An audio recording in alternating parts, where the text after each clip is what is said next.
In this guide, I'm going to show you how to fix Nintendo Switch 2 error code 2813-0091. This is Miguel from JustBoz, and before we get into this guide, make sure to like the video and subscribe to the channel with all notifications on for more content like this. It really does help out the channel and we'd greatly appreciate it. If you have any questions, just ask them down in the comment section below. I'm going to be doing my best to reply to every single comment down there.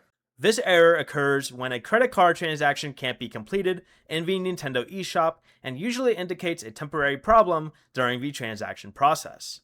First, exit Nintendo eShop completely and return to the home menu, then try reopening the Nintendo eShop again, select your Nintendo account, and try the purchase again.